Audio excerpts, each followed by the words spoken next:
Um, yeah, let's kick things off. Thanks so much for having me, and I'm so sorry I couldn't make it in person. Genuinely gutted, but that's all right. I'm joining you from not so sunny Palmerston North. Let me just share my screen. Doo-doo-doo.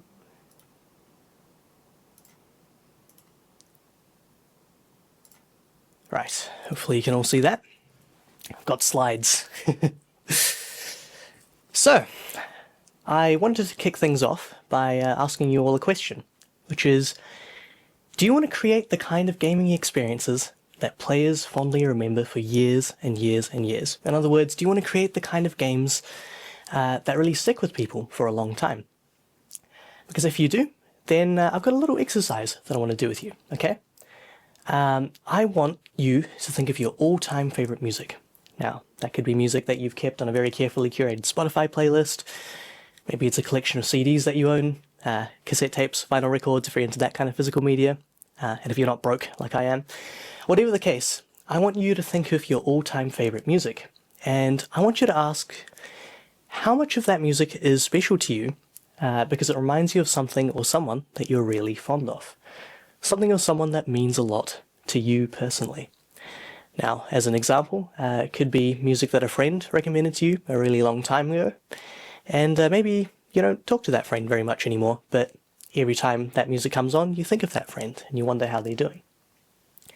It could be music from your college years, music from your childhood, music that brings back some of the fond memories associated with that particular time period in your life. Maybe it's music that you blasted on a road trip once, or music that you heard at the best concert that you've ever attended. Or maybe it's music from a film or a video game that you have become a die-hard fan of.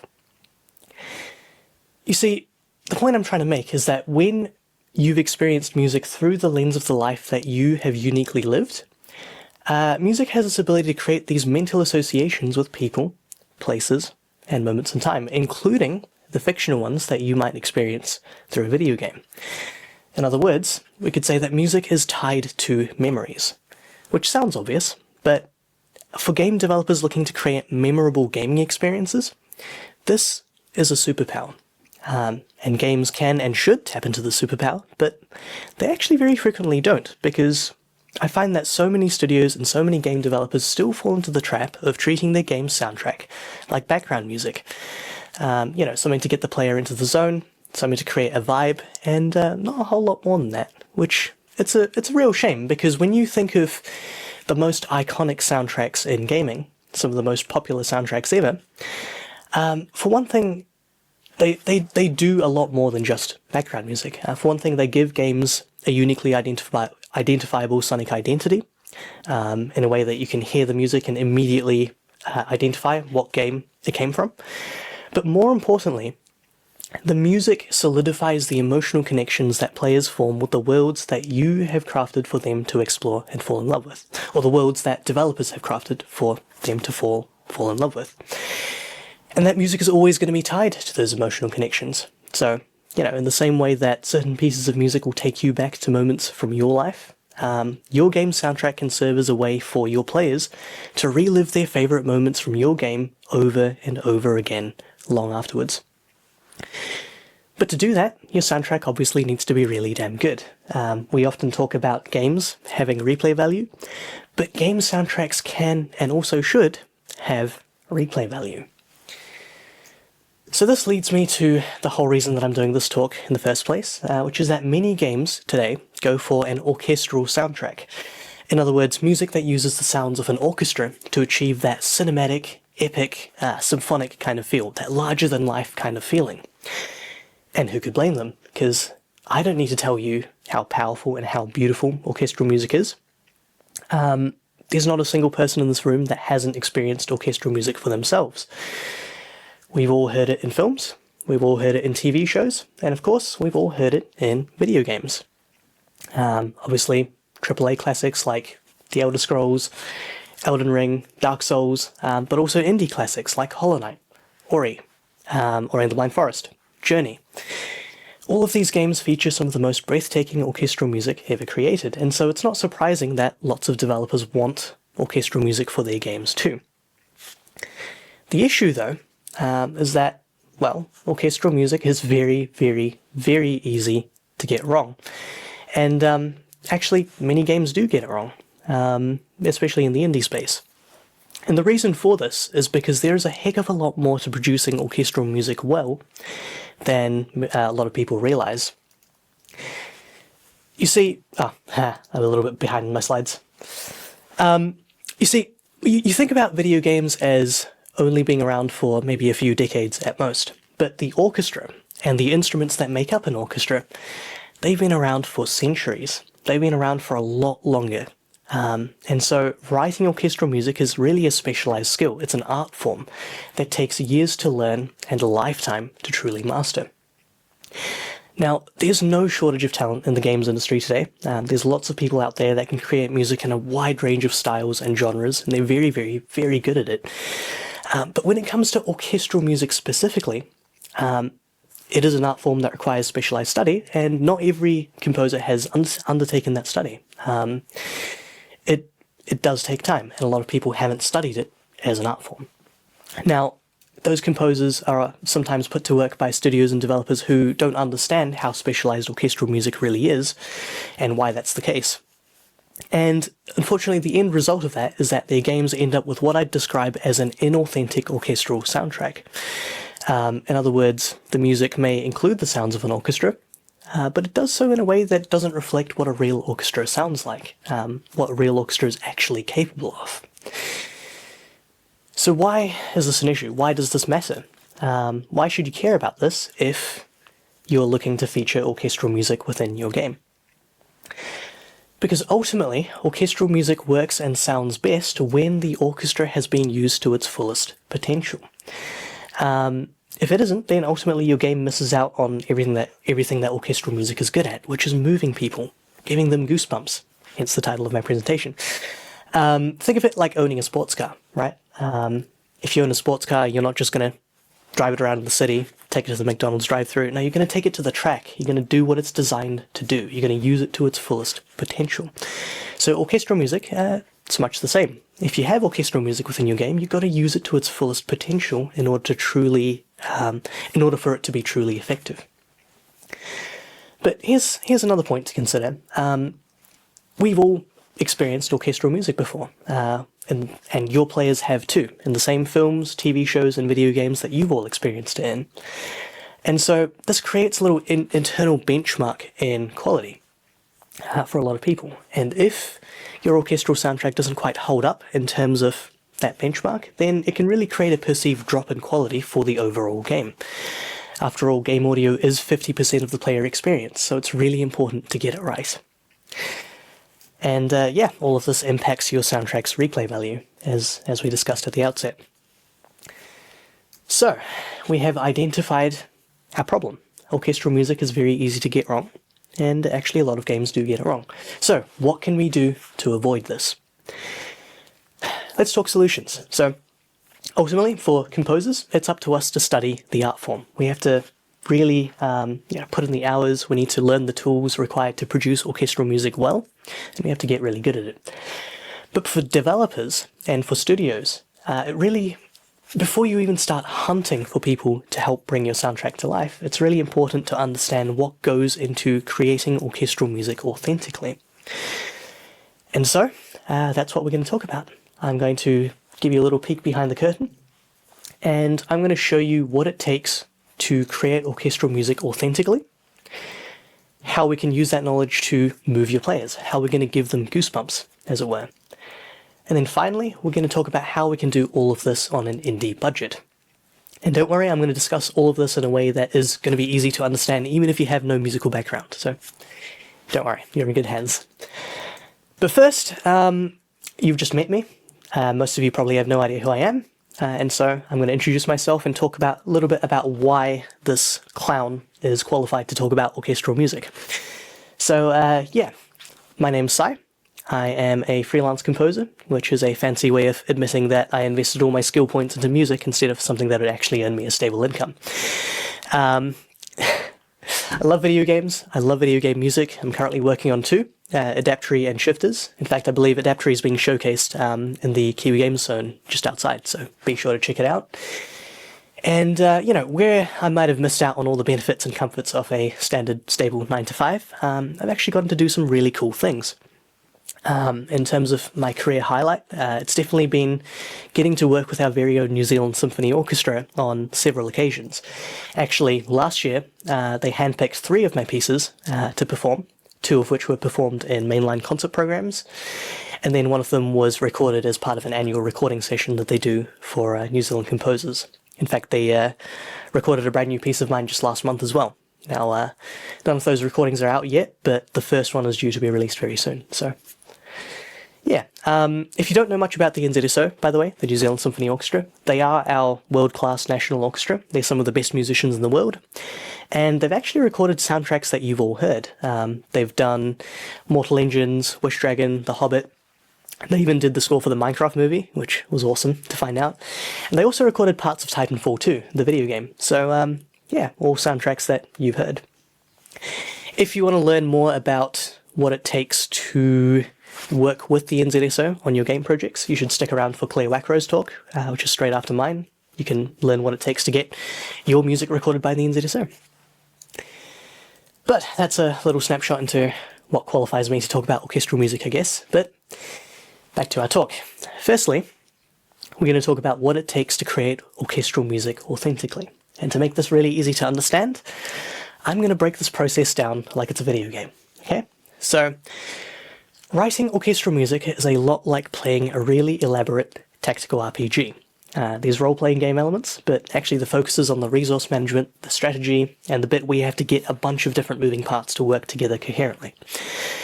In a standard RPG, you typically choose a character from a list, and every single character is different. They've all got their own strengths, weaknesses, special abilities. In a tactical RPG, you're typically controlling a small team of characters, again, all of whom are unique and specialize in their own set of skills. Now, in this tactical RPG that us orchestral composers play, we're not just controlling a small group of characters. No, we're really in charge of directing an army. This right here is a full list of instruments found in the symphony orchestra. Now, right off the bat, you'll notice that they've been split into 4 categories. And this is because every single instrument basically comes from one of 4 factions, or classes. We have the woodwinds faction. These guys are known for their agility and the diverse range of moods that they can evoke. And so they can play something really soft, really sad, really melancholy, but they can also play something really bright and really cheerful. And they can do everything in between. So a very versatile faction. We have the brass faction, who are known for their power. They love playing loud and they're really, really good at it. And they've also got a bit of a hero complex because they're used to playing heroic sounding music quite a lot. So you've got to be a little bit careful with them. We have got our percussion faction, who are known for creating drive and momentum within your music. So perfect for those fast-paced chase sequences or those boss fights. Usually you can't do without a bit of percussion behind those. And then finally, we have got the strings faction, who are known for essentially working together to create these beautiful, lush symphonic colours and textures. They're the largest faction in the orchestra. If you've ever seen a picture of an orchestra on stage, or if you've ever attended an orchestral concert before, you'll notice that the string players take up the most space on stage, because there's just so many of them. Now, this is kind of where the RPG element comes in, because every single instrument in the orchestra is like an individual character with its own skills, abilities, and personality traits. For one thing, they've all got a traceable backstory. They've all undergone a development process that's informed what kind of character they've ended up as today, what they're good at. It's as if they've all ended up with their own unique stat card. Shout out to Jed, the lead developer of Shifters, for doing this artwork up for me, by the way. He absolutely knocked it out of the park. Couldn't be happier. Every single instrument in the orchestra, you'll find, basically comes with 4 main stats. Firstly, they all have an effective range of notes that they can produce. So, to use an analogy, in a strategy game, you might click on a unit and find that it can only act on a certain number of tiles. It can't do anything outside of that range. So, orchestral instruments, kind of the same. They can only produce a certain range of notes. They can't really do anything outside of that range. Every single instrument comes with a power level, which refers to its ability to play loud, or to put it another way, how much damage it'll deal to your hearing if you are standing next to the instrument in the same room.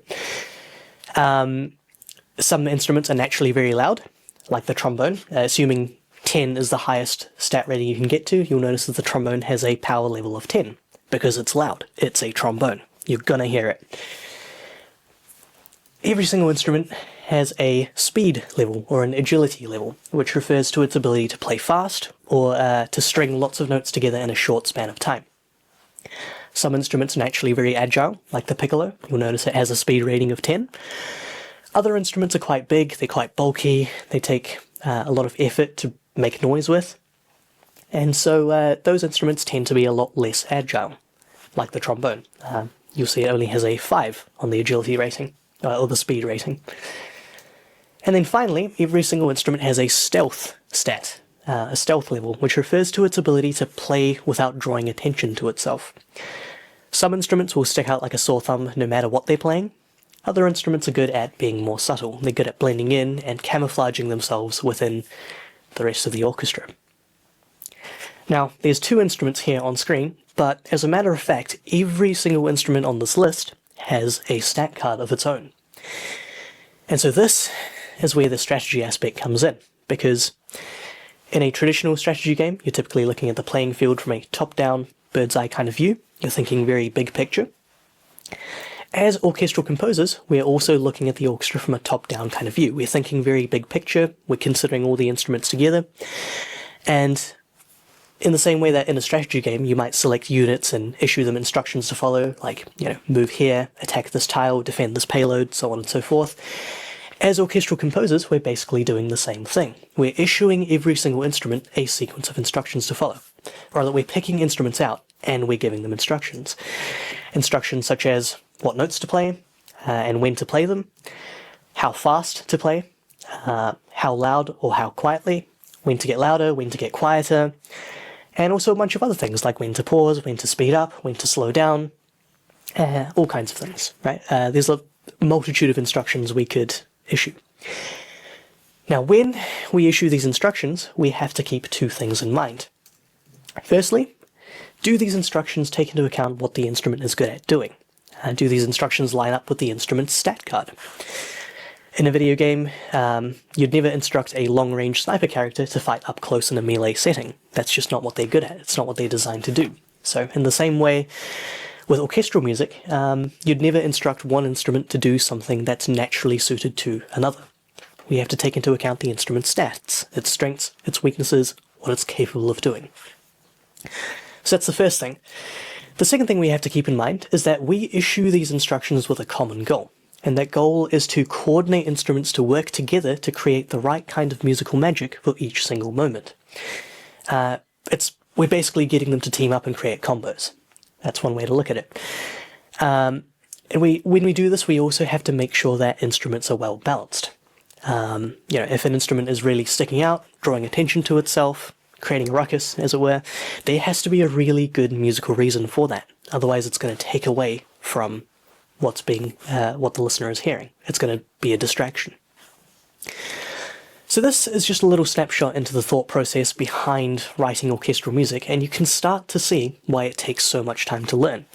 Because we need to become really well acquainted with every single instrument. We need to study them individually first, before we can even put them together. And when we do put them together, it's often in small groups first, before we finally graduate to writing for the rest of the orchestra as a whole.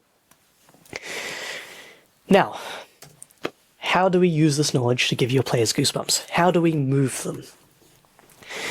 The good news is that there's a lot of ways to do this. Actually, there's a lot of ways to do this with music in general, but I'm going to show you just one way, okay? I'm going to show you my favorite way to do this with orchestral music specifically. When we think of good storytelling or good narrative design, you'd probably agree that it revolves around the concept of tension and release. Conflict, resolution, build up, payoff. Now, it's interesting because orchestral music as a genre, as a style of music, also revolves around similar principles. It revolves around creating musical tension and then releasing that tension. Creating a musical build-up and then creating a payoff. Now, just like in storytelling, when things have been building and building and building for quite some time, it naturally creates the expectation of a really good payoff. And so in music, when that musical payoff meets expectations or even exceeds them, those are often the moments that move people. Those are often my favorite moments in orchestral music, because they're just so striking. Now, stepping outside the world of video games for a second, and just looking at orchestral music by itself, there is a reason why the orchestra is so good at this. And it really comes down to the sheer number of instruments that we have available at our fingertips. Because not only do we have a huge range of sounds that we get to wield, we can also adjust the number of instruments that are playing at any given time. We can have just one instrument playing a really soft, really simple melody on its own, or we could have the entire orchestra absolutely sending it, playing loud, playing fast, creating chaos, and we could do everything in between. The orchestra is capable of some of the softest, most beautiful whispers to some of the fiercest, most powerful roars, and everything in between. In other words, the range of musical intensity that the orchestra can produce is unparalleled. There is really nothing else like it. There's no other musical force that does it quite in the same way. So as composers, we can take advantage of this by coordinating instruments together to build up musical intensity over time before following it up with a really satisfying payoff. So, just to show you what I mean, I'm going to play you the first 2.5 minutes of a piece of music that I wrote back in 2021. It was recorded right there in Wellington, actually, by Orchestra Wellington, a local professional symphony orchestra. And it demonstrates what I just described. It starts with just one instrument, clarinet, playing a really soft, really simple melody on its own. And it gradually increases the tension by adding instruments, one by one. And then it follows that tension up with a payoff, a soaring climax. So, here's what it sounds like, and hopefully you'll be able to hear it.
Okay, I hope that came through.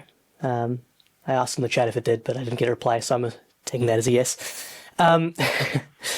Hopefully, you can hear the massive range of musical intensity demonstrated in just that short excerpt. We had just one instrument, and then gradually we had the entire orchestra come through. And so this is what orchestral music is capable of. This is what I mean when I say that the orchestra needs to be used to its full potential. because there's just such a huge range of musical intensity that you can explore and take advantage of when it comes to your games. So now, going back to video games, when orchestral tension and release mirrors narrative tension and release, these tend to create really memorable storytelling moments. Some of my favourite examples of this are the Ori games, Ori and the Will of the Wisps, Ori and the Blind Forest. Absolute masterclass in how musical tension and release can support narrative tension and release, especially the way the cutscenes are scored. Just absolutely beautiful the whole way through. So would highly recommend. To do this well, obviously your composer needs to be really familiar with the narrative structure of your game, so I'm always an advocate for bringing them on as early as you can possibly manage. Now, before we move on to the next section, let's just do a very rapid-fire summary, because we have covered a lot of ground. So, what does it take to create authentic orchestral music that moves people?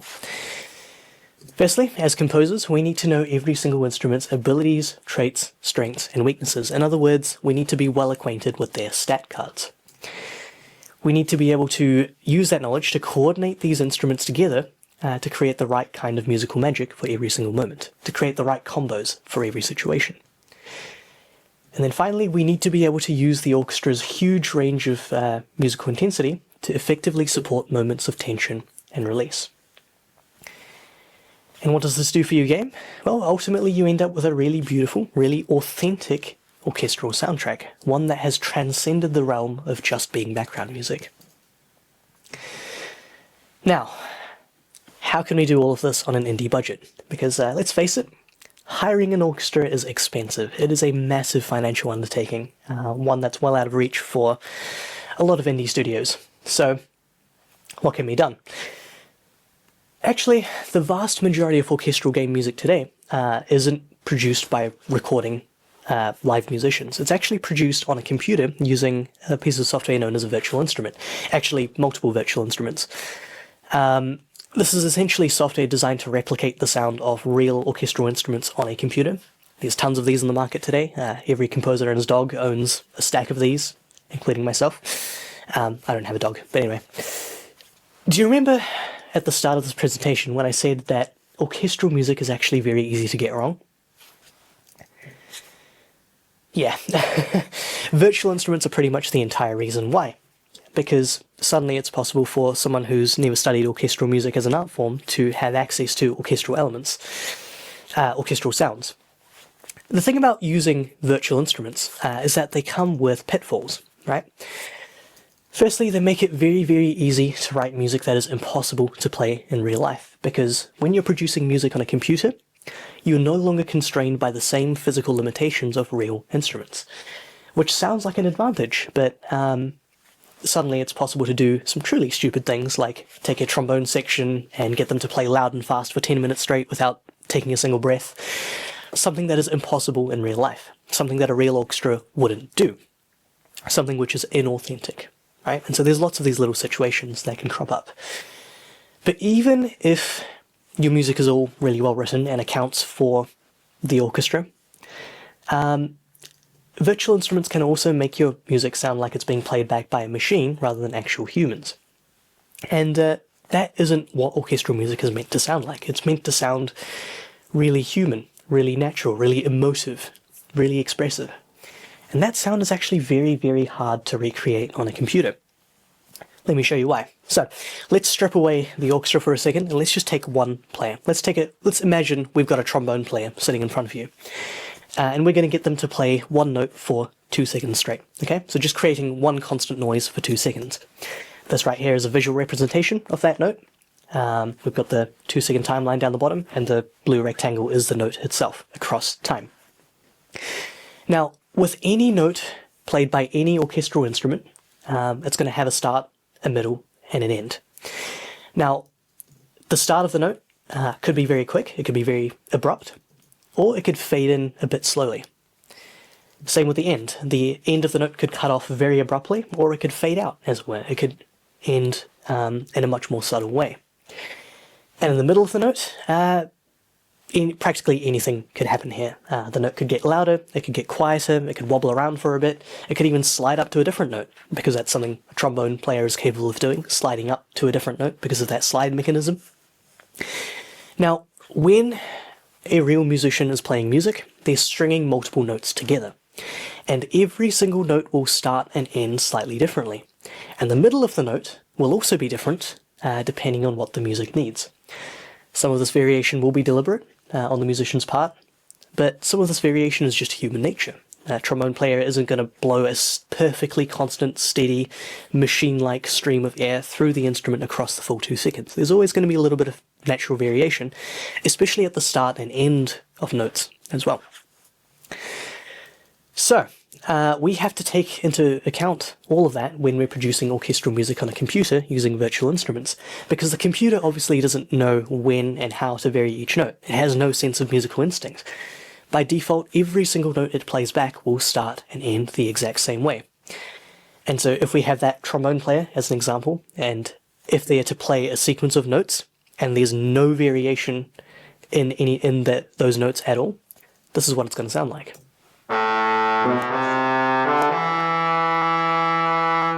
So quite mechanical, quite robotic. But when we do vary each note in a very musical human way, it's going to make a world of difference. So we're going to take those sequence of notes, we're going to add a bit of variation to the start and end of each note, and we're also going to adjust the volume of each note as well. Here's what that sounds like.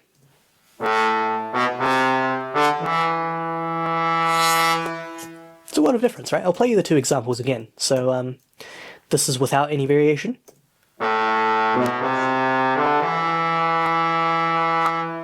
And then this is with variation from note to note.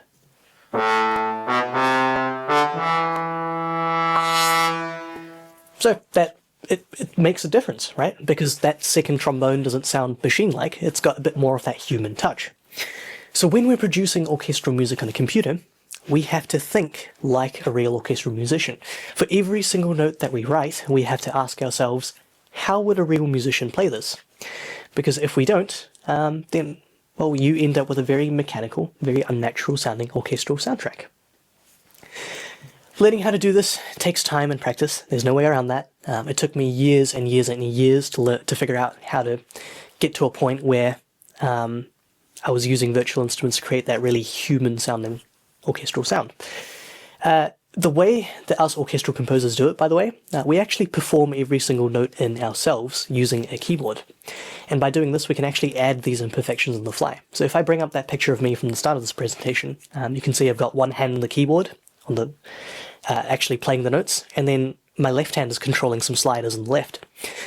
And what those sliders do, they control the volume of each note, but they also control the expressiveness as well. And interestingly, the sound can also change depending on how hard I hit the keys. So with some of the brass virtual instruments that I use, pressing softly on the keyboard will cause the note to start slower, and pressing harder will cause the note to start quicker. And so there's all of these different parameters that we're controlling in real time as we're recording ourselves playing this music on virtual instruments. But it enables us to create really human-sounding orchestral music in a very efficient way. Now, the bottom line is that these tools will never quite sound as good as a real orchestra. That's just the trade-off you're going to have to make. But they can come really close if they're used right. If your composer knows the orchestra like the back of their hand, in other words, everything that I talked about in the first half of this talk, the stat cards, bringing them all together, if they understand how real musicians would perform the notes that they write, and if they can translate all of that knowledge into a virtual orchestra context on a computer, then they can definitely make some magic happen. Check this out.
So pretty much everything you heard there was created entirely using virtual instruments. Actually, no, entirely using virtual instruments. There was no live elements, although, funnily enough, the New Zealand Symphony Orchestra did record that piece of music just last year, and those recordings are due to drop sometime soonish, so yeah. Whoops. Why can't I go to the next slide? There we go. One last point I wanted to make. If your game has some extra budget, then what you can get your composers to do, you can actually get them to layer those virtual instruments with recordings from a few real players. And this actually comes with advantages for you as a developer, because first of all, it's really good for marketing. Players love that kind of behind-the-scenes content, and you can also tap into those musicians' social media audiences, especially if they are known for playing on lots of video game scores. They're going to have a bit of a following from that, and so you can tap into that. You can maybe get them to record a video of them playing over the music and then post that and tag them. But more importantly, having some real musicians layered on top can really boost the authenticity and the realism of your game's soundtrack, essentially picking up where the virtual instruments might let your game down. So I'm going to show you a real-life example of this. Just last year, not last year, last month, 2 months ago, I actually won a string recording session with the European Recording Orchestra, just with their string players. And so what I did, I teamed up with some game developers in Auckland to write some menu music for an unannounced game project that they're working on, featuring live strings. And so what I'm going to do, I'm going to play you the fake virtual instruments version first, and then I'm going to play you the version layered with live strings, so you can hear the difference. So here's the fake version.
So to most of you that probably sounds pretty believable already, pretty authentic, but there's some slight imperfections, especially in the solo violin. Some of it does sound a bit artificial.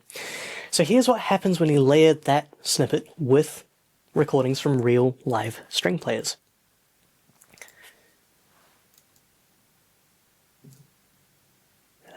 Here we go.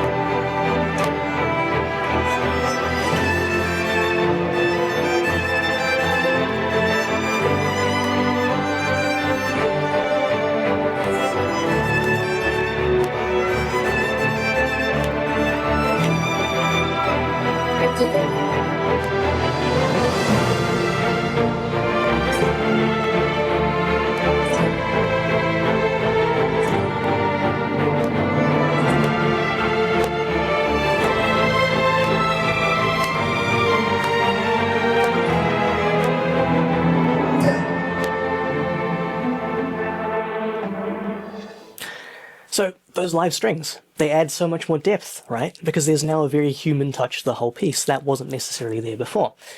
And the video footage makes for some pretty sweet marketing material, because that game studio in Auckland, when they finally get around to announcing that game, they're going to be able to point to this. They're going to be able to post it and go, we had live orchestral musicians play on our game's soundtrack.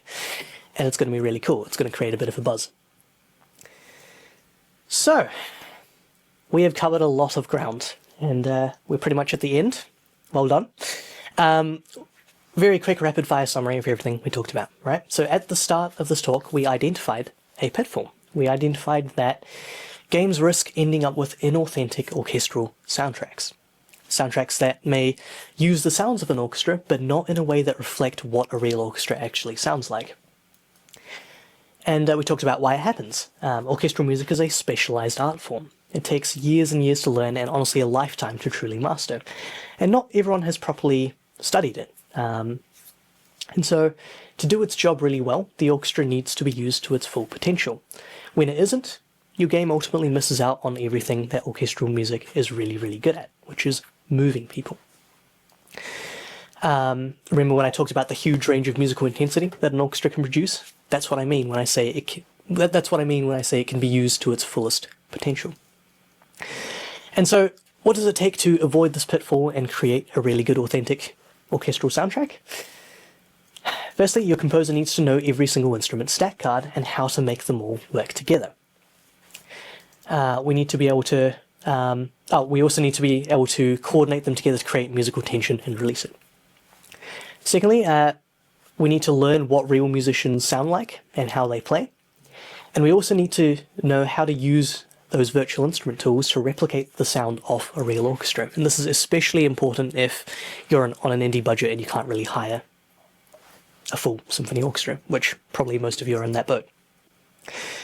And for developers, ultimately work with someone who knows how to do all of that. And the end result of all of this effort is that your game ends up with a really beautiful, really authentic orchestral soundtrack that's more than just background music. It's a soundtrack that will truly move your players, one that'll give them goosebumps, one that'll make them feel like they're part of something bigger than themselves, and one that'll keep them coming back years down the line, hopefully. But if I am to leave you with just one thing, it's what I said right at the very beginning of this talk, which is that your game's soundtrack has the power to make your game stick with people long after the credits roll. Your soundtrack is basically an invitation for players to keep lingering in the worlds that you have built for them to explore and to fall in love with. So don't do those worlds a disservice by just settling for background music, irrespective of genre, irrespective of whether you're choosing to feature orchestral music or music from any other genre. Don't settle for background music. Make sure that your soundtrack ends up being a really damn good one, because players will love that. That's pretty much it. That's everything I had to say. Thank you so much. This is where you can find me. Feel free to reach out if you have any questions. I think we have time for a little Q&A. I'm not sure how that's going to work with Zoom, but feel free to give it a go. I'll leave this screen up so you guys can catch my socials and stuff. Yeah. Oh. Hi, thank you for that. That was a really great talk. I've got a bit of a question about if you're fusing orchestral music or musicians with synthesizers as well. Have you done much of that? Sure, yeah, I have. It's really cool doing that. Actually, the very first video game project that I did was for a roguelike about aliens invading a medieval fantasy kingdom, and so we had to get that orchestral sound and fuse it with a bunch of electronic ones as well. Totally valid approach.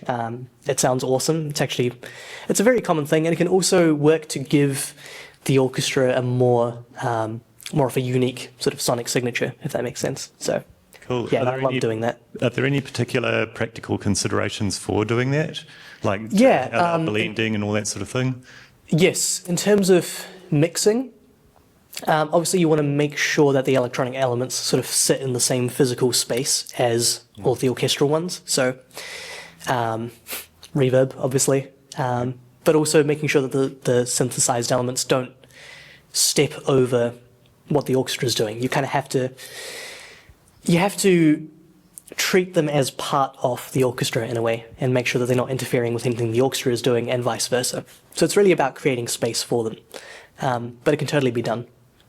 Yeah. Does that answer your question? Yeah, thanks. I also had another one, like I've seen a bit of Austin Wintory's sort of content, and he talks about how he engages whole teams for like he'd do the main composing, but then he'd have like copyists and orchestrators to write all the different parts. Is that something that's quite common, like, in your career? For me personally, no, because I don't get paid enough to hire other people. Okay. So that's more big budget. triple A. Yeah, it's is more it? big budget for sure. Right, okay. Yeah, but yeah, in the indie space, it can be done, but for the most part, us composers have to do everything ourselves, and so that includes writing sheet music and Yeah. you know, hiring out players, doing all the mixing. But Cool. yeah, Great. Thank you. yeah, cool. No worries.